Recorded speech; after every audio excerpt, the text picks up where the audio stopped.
So, punishment in chess. What is punishment? You know what it's about, yeah, Leonard? Punishment in chess. So, when preparing to the lecture, I was wondering what to show and what not to show, and then I recalled some of my games, and then asked a question to myself. What is the difference between me of 2020 and of 2000, maybe of 10 years ago? Yeah, and the difference is that the ability to punish the opponent. So, you know this Russian novel by Dostoevsky, Crime and Punishment. And today we have punishment and chess. So, today I'm going to show you 4 games. The total number of games will be 4. So they are different opponents, different years, different structures, different problems, but they will have something in common. And this general idea, so that will be your exam at the very final stage of our lecture. So, good. The first game was played 10 years ago. The first victim is Mr. Tomasz Polak from Czech Republic. So, he will suffer twice. Today, probably a bad day for him at the office. So, let's start. E3. Hello. Nice to meet you. C5, Bishop D3, Knight C6. What is the name of this line? Show your erudition. Yeah, Nimso, but this line has a name of one, named after one strong German grandmaster, that is a Hübner line. Have you heard? Hübner. Never in your life, so okay, doesn't matter. So, named after Hübner. Knight D2. So, when preparing to the game, I read something very smart written by Ivan Sokolov, and that was his recommendation. Is in his essential guide to pawn structures. So, the aim of Knight D2 is to prepare F4. So, I need this breakthrough in the center. I'm ready to sacrifice everything, all the pawns. So, I need to open up the position for my bishops. Otherwise, if I don't have any mental strength to sacrifice, my bishop will be trapped forever. So I shouldn't be afraid of sacrificing. Castling, Rook B1 first. That everything I'm following Ivan Sokolov recommendations. So B6, H3, Bishop D7, and at this very moment I'm playing F4. So, for example, here, take. He played Rook E8. And after taking, my plan was to play E4. What is the idea behind E4? Now the bishop on D7 is cutting the knight, so he doesn't have this maneuver. Sorry. That is mine. Oh, that is even better. Knight G4 is better. So, good. So, my plan is to play bishop B2, then to take on D4, and then to use the advantage of 2 bishops. Yeah, bishop pair is something very smart. Not in my hands, but okay, here, good advantage. And step by step, white has to convert. So, my opponent played Rook E8, everything is logical, so, and to tell the truth, black is not worse in any way in this position. The position is playable, the position is double-edged, but according to computer evaluation, that is something different from human assessment, that is white who has to play precisely in order to keep up the equality. So queen f3, he is not willing to take a pawn. Okay, if you don't want to eat the pawn, so I will sacrifice the exchange. So I sacrifice the exchange, but that is material about nothing. Yeah, for the guy who was born in Soviet Union, money is about nothing. So the best point in this position is that I was able to keep my center alive. Look at this majority of pawns: c4, d5, e4, and f4. So as soon as I will be able to play e5, the game is over. Yeah. After this breakthrough in the center, I will be able to construct some attack against his king, and his king will be exposed. So, and that is a very important moment. That is what about. The only mistake, the only real mistake now. The only real mistake now for black, and the game is over. b5. b5. That is a very usual picture. So, being afraid of the attack, your opponent is seeking some counterplay. And the problem is that in this very position, in vast majority of the positions there, if your counterplay fails, so you even worsen, make this thing worse. Things worse. Here was something very smart as far as I remember, because it is not my computer, but please trust my memory. The strongest line is bishop a4. Here looks very weird, but the idea is the same, to transfer it on c5, trying to exchange some pieces, and he needs knight d7 and f6 to be ready to meet my e5. Only bishop a4, bishop c8 is much worse, but after bishop a4 the position is playable. So I have some analysis, but I don't remember it. Starting with queen g3. Okay, compensation, some compensation, not 100% compensation, but still some compensation, but nothing more, nothing special. For example, knight d7, so a long way to run. And after b5, that is immediately over, he's sacrificing material for nothing, not solving his problems. I'm taking on b5, rook goes to b8, it seems logical. Yeah, after bishop b5, he's exchanging some pieces. So, of course, it is black who should reduce the amount of material in order to convert his extra exchange. a4, bad luck. So I'm simply protecting the pawn, and after taking on a3, I'm taking on a3 with the bishop, and e5 again is a very strong threat. For example, take e5, and everything is tangent. Bishop d6, bishop b8, ef6. So difficult problems for black. So I think that this move was missed by my opponent when he was thinking at this position about b5. So a4, he's trying to switch. He's trying to switch to different plan. Now his idea is to invade via c rank. Okay, bishop b2, rook c3, and rook f2. Very strange, but that is the first line even on alpha 0 in this position. Rook f2. Can you understand the idea of the move? Why it is strong, rook f2? So I simply move in here. I'm simply raising my rook for one square. What is the idea? No, I'm not going to play knight f1, to tell the truth. And knight f1, we are trying to switch to g3, yeah? To get closer. Yeah, that is quite an idea, but e4 is hanging. But you're close to right solution. So we're very good. Oh, connection with audience. What is your idea? Rook f2, rook f2.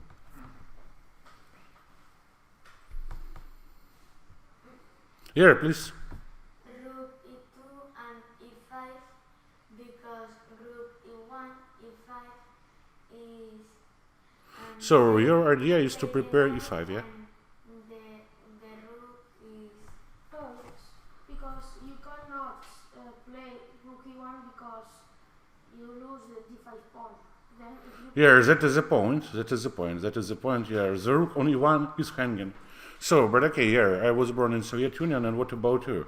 You were born under capitalism, so you have to be focused on taking on c3 first.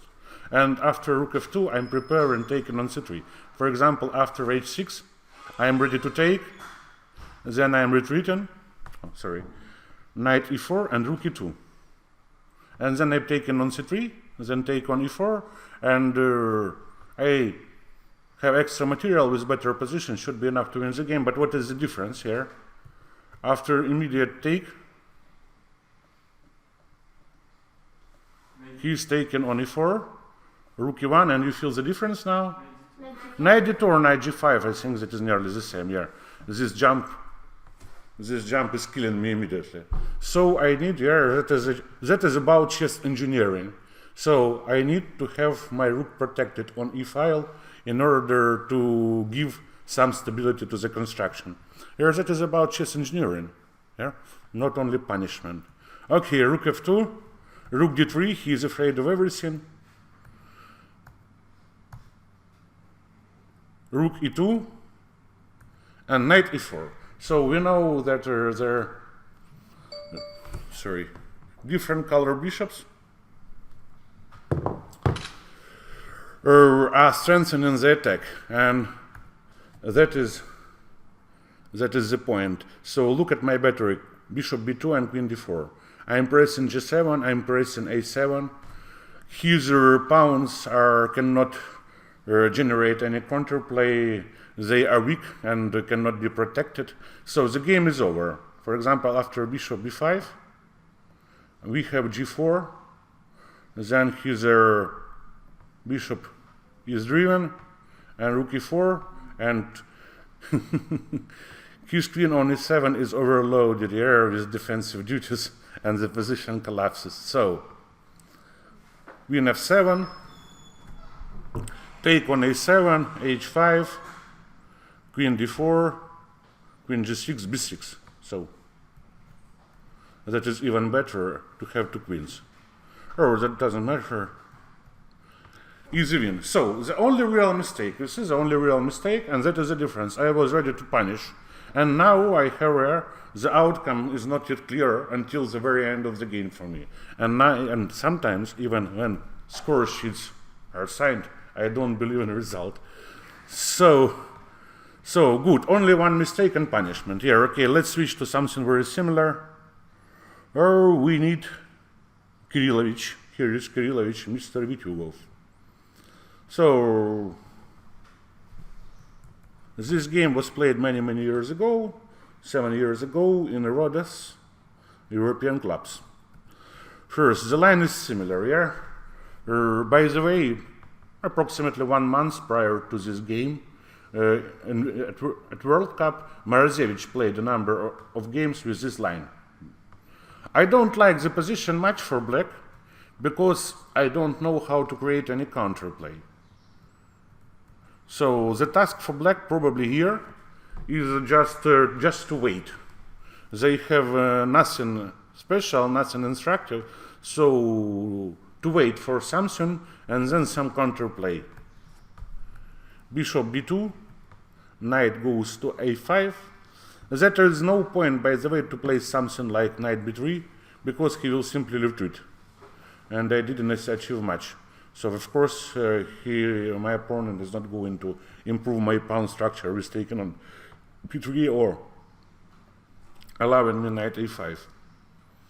So good.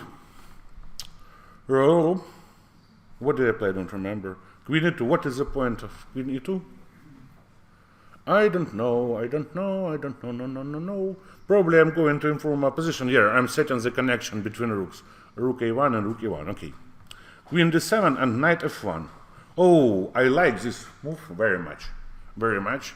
So that is about timing and placement. Sacrificing material for time. I'm not going to waste any second of my life, any tempo of the game, to play something like f3 to prepare my transfer to f5. So I'm ready to sacrifice a pawn. This game is commented by Mikhail Krasenkov here, and he doesn't like knight f1. Here he uses dubious move. But okay, I liked it anyway. Queen c2, knight g3, and we received the position. We are sacrificing a pawn here, but the difference is that, okay, my dark square bishop is having access to fresh air now, yeah?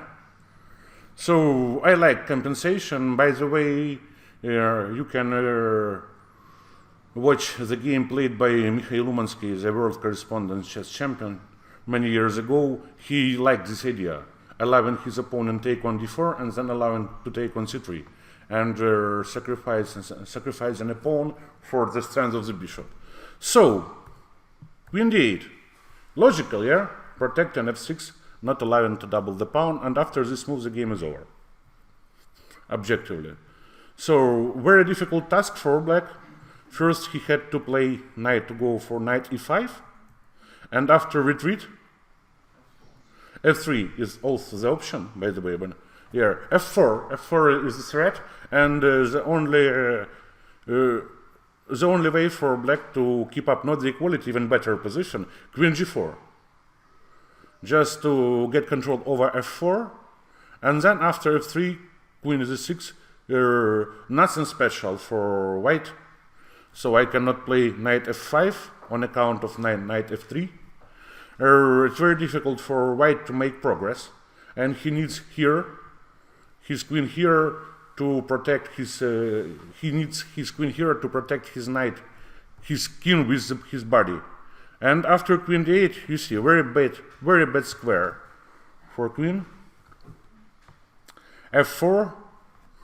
Now the compensation is obvious. Here you see these two snipers, c3 and d3, shooting here, and the rest of the game like Counter-Strike. You know, you are not able to protect your VIP.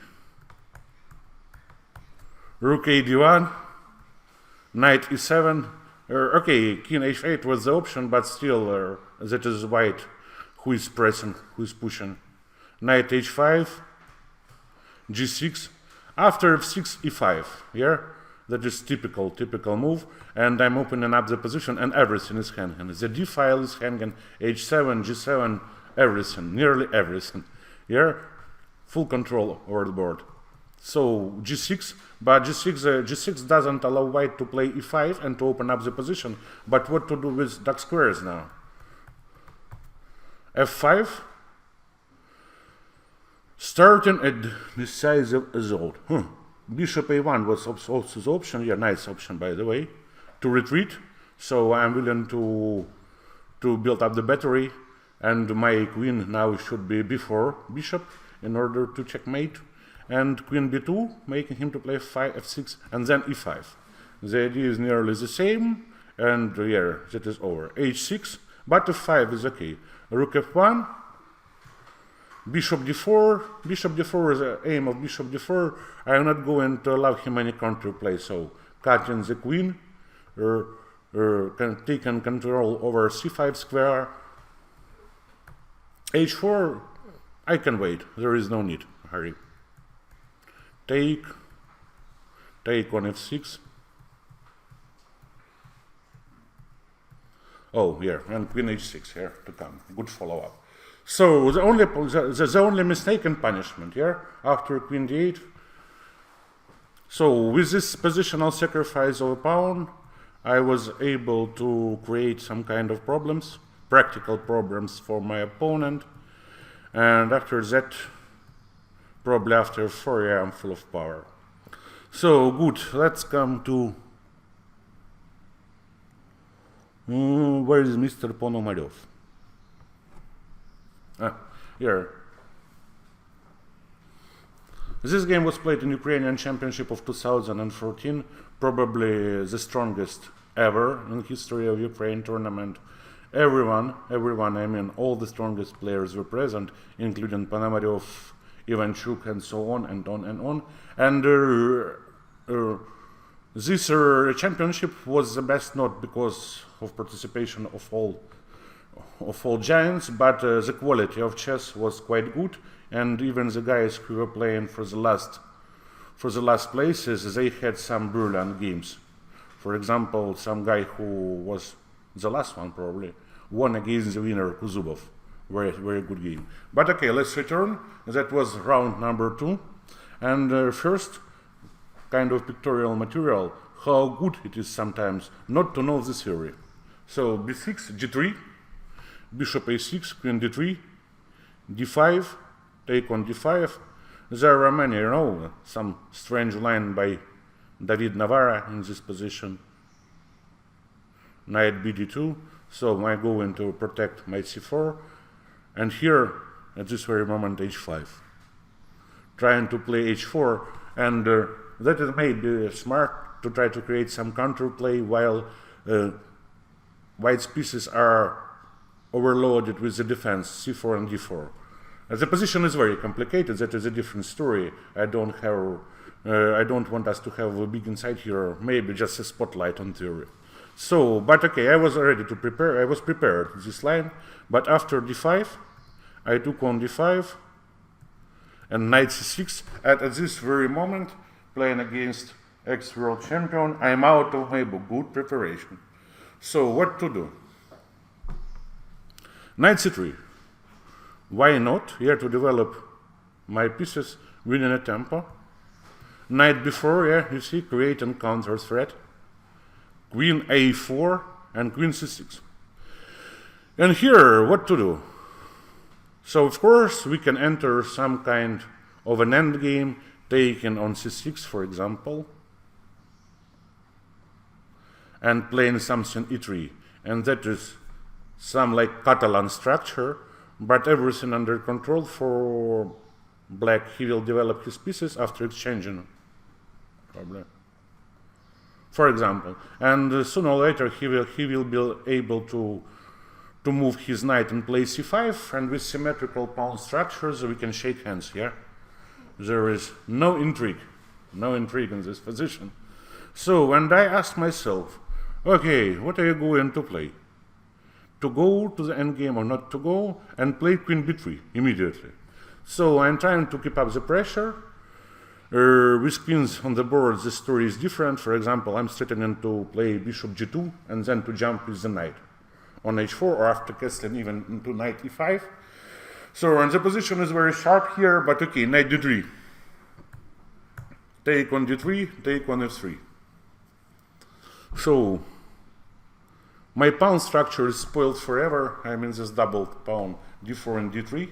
So I have to sacrifice, otherwise strategically I'm lost. So I have to keep up the pressure. Check, b5, take on e6, take on h1, take on b5, and knight d7. Okay, yeah, the objective evaluation of positioner, white is worse, that is black who is better. But black has to resolve some difficult practical problems, and he will blunder immediately. At this very moment, how do you think, which move is the strongest?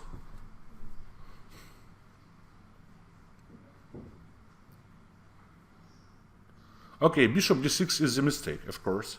That is too usual, and you cannot such usual moves cannot be good in such unusual position.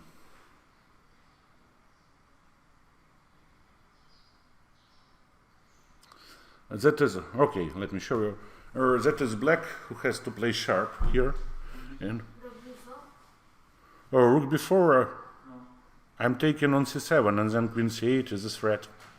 Okay, according to my laptop, which is inside the backpack, so I'm trying to set some kind of connection. As far as I remember, e5, knight d5, knight e5, knight c7, and here king d7.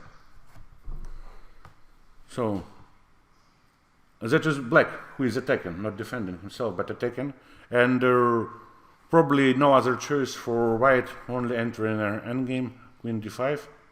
And in this position, quality exchange is more than here 2 pawns, because you see the rooks are very strong. Open files, the rook on b8, on c8, or the rooks on e8, and that is white who has to work hard in order to achieve draw. And after such a usual move, you see, but you have to sacrifice a pawn and then to centralize your king, and then your king remains in the center. You are not afraid of checks. So calculation is not enough. You have to be brave enough to play this line. And after bishop d6, immediately that is over. 2 usual move, but I'm taking on e6, and we are playing middle game with bad pieces and with bad king. Queen e4, so here I'm ready to enter the endgame now. After taking on e4, for example, I'm taking with the pawn, I'm improving my pawn structure, and then f4, e5, and my bishops are quite strong. And in particular, this light square bishop, strong right now, but in future it will be a monster. Yeah? So, very bad endgame. I think that is plus minus under all agree. So my opponent decided to take on h2, d4, knight f7, and queen f3. So black has extra exchange, but look at his pieces. His pieces here, he's lacking resources and he cannot set them together. To collect them together. Look, rook on b8, queen on h2, with no moves, by the way. Maybe only queen g1, but that is not serious.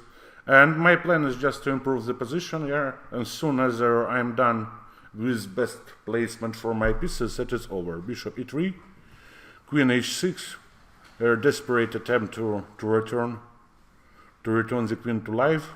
Bishop b5, you see here. Again, when your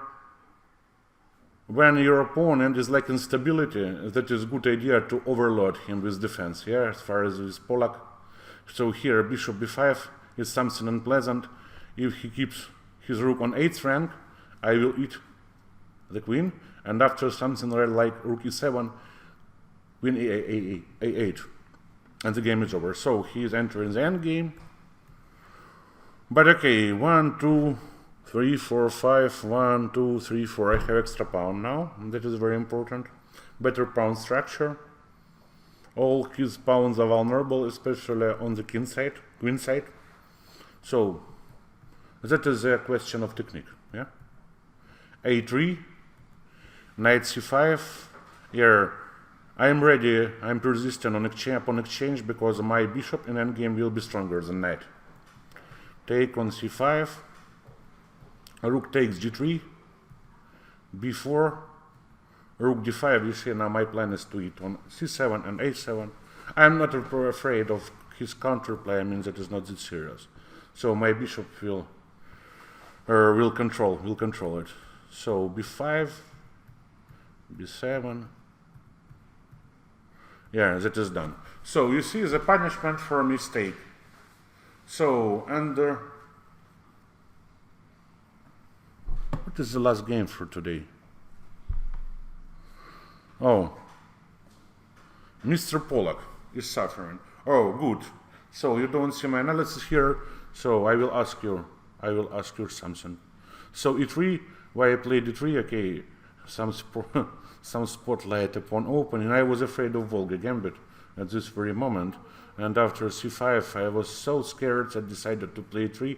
But that is even worse. Now we enter in Grunfeld defense carries variation. The position is not that good, but okay. Not that good, but playable. Queen d2, okay. Isolated pawn, but some pressure, some counterplay. So,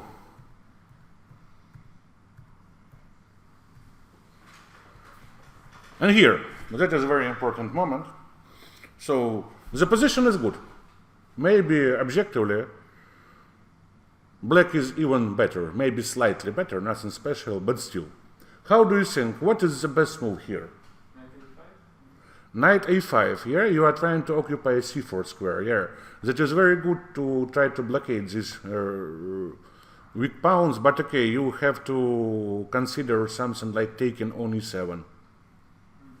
That is not that clear. Okay, that is a question for everyone.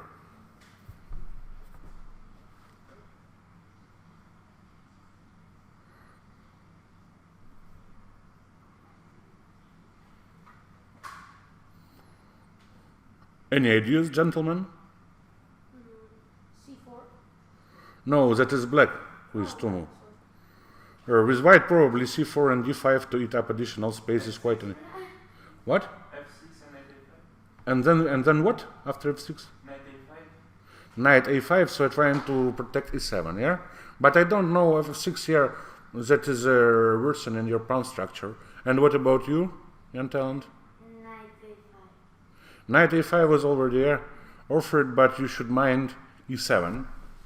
So, and what is the most logical? Yeah. Rook c7 maybe? No, what is the most logical move here? E6. Oh, e6 here. You need add more energy, generate more energy. e5. I5. e5. The game is very complicated after this, but probably no other choice for white except playing bishop e4, because they cannot allow taken on d4, and after d5, knight e5, and I'm overloaded with this defensive play along the diagonal, so I have to play something like, so I need this connection to my backpack. Bishop e4, queen goes to d6, d5, and knight b8. So, and now good blockade for black. So his plan is simply to place knight d7, knight c5, then maybe f5, and black is better, yeah? Not winning, but definitely better here. Even we can judge by structure, and okay, maybe some awkward pieces now, awkward parking place for the knight, but okay, I cannot use either in order to create some attack with some activity. So, and queen d6, yeah? That is a simple move, but you need different approach, yeah? You have to consider 5, and my opponent is playing without any plan. And we remember this Lasker saying, his postulate, that it is better to follow bad plan than to follow no plan at all. Yeah? And here black is trying to play, not to play to dance with his queen. Okay, no weaknesses in his position, and giving white opportunity to show himself. So white are not to use this opportunity. Now bishop f4, e5 is bad now, not good, at least after bishop g3. He is overloaded with defense. He is playing queen a3 and h4. So he didn't play e5, so now I have enough stability in the center to start the flank attack. So my plan is very simple, to exchange dark square bishops.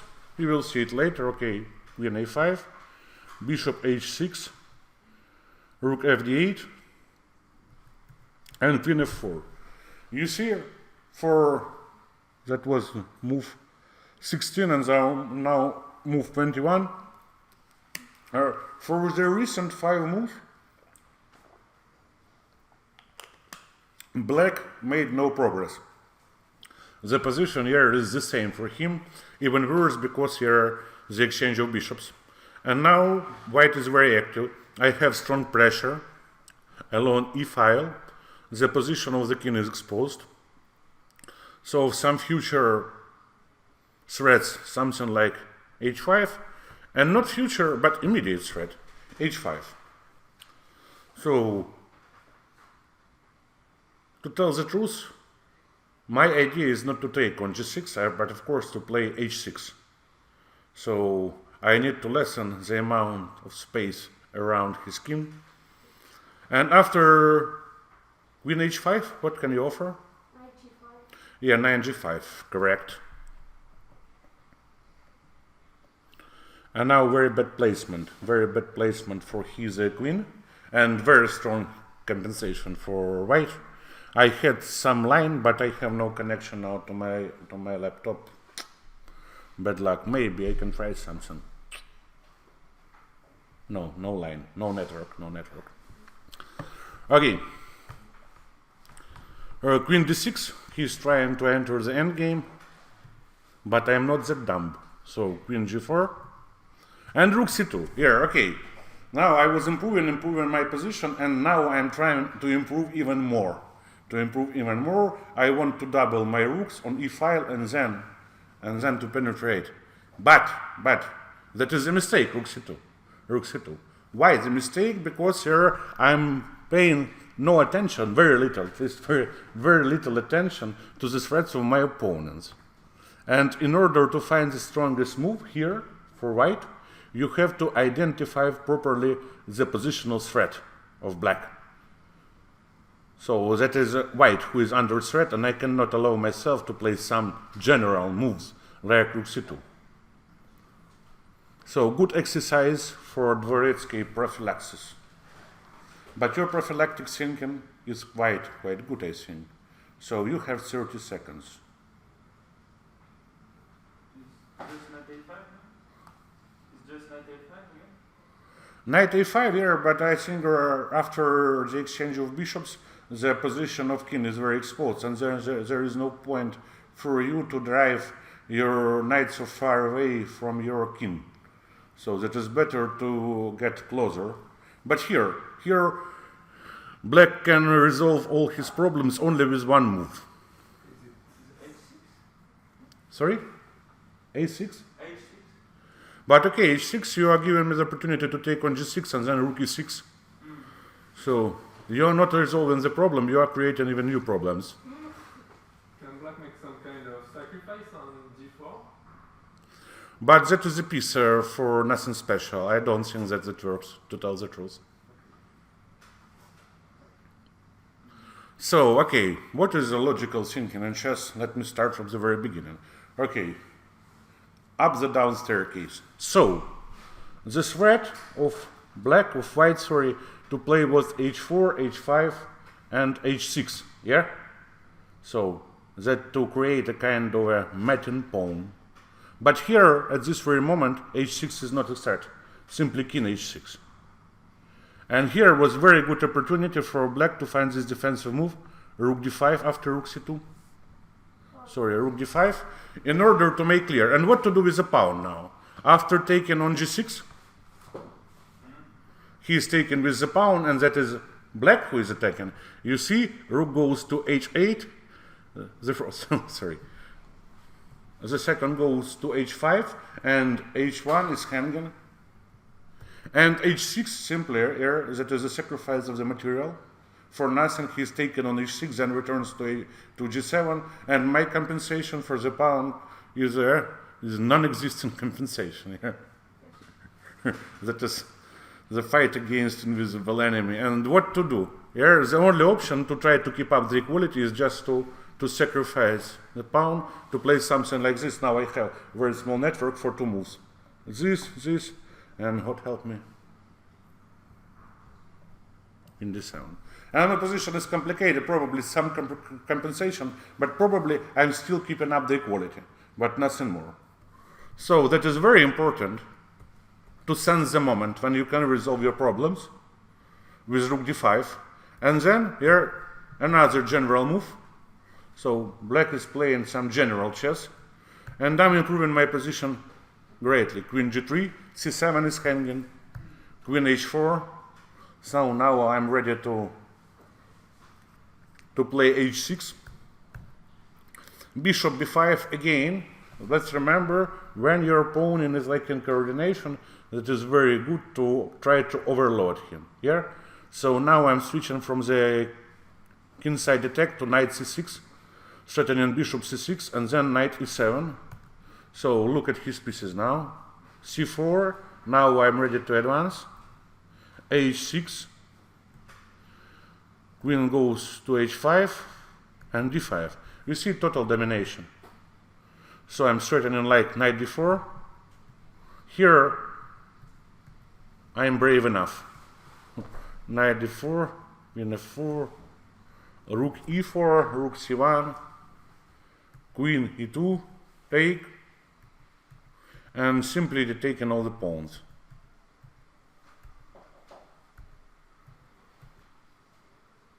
Or that's it. Yeah, after f5 I have something like queen a1, and after queen g8 I think rook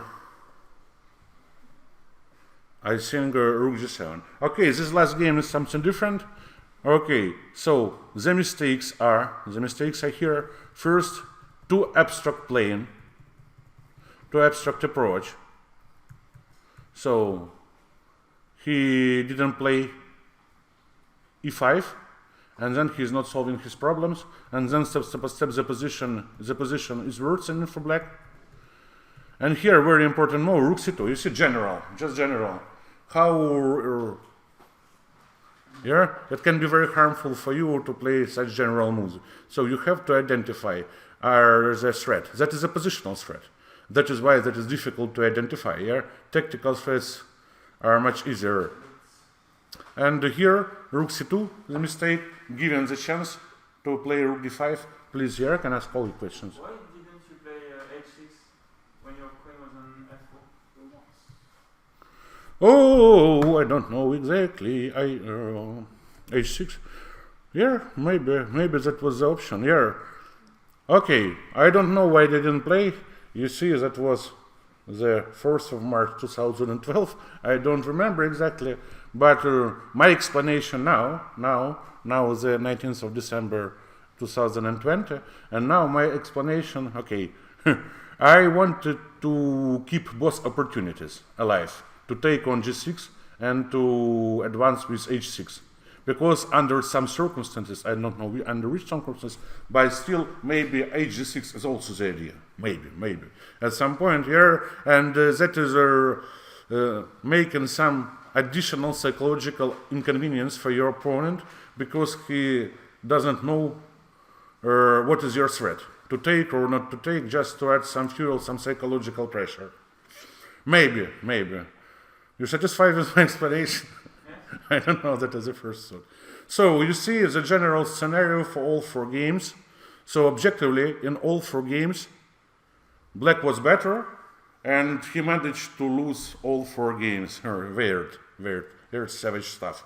And what is the explanation? You see, too general, and in those golden shining times, my punishment was very good. Now here maybe I'm keeping the same class, I mean positional class, but this inability, not being able to punish your opponent, I was how to say, killed in 20 moves. Yeah, that is the problem. So we have covered the amount of material. Mr. Leonard, I'm giving floor to you now. I'm sorry? So we are done. Okay, perfect. Okay, yeah, nice. Thank you very much for your attention. Please.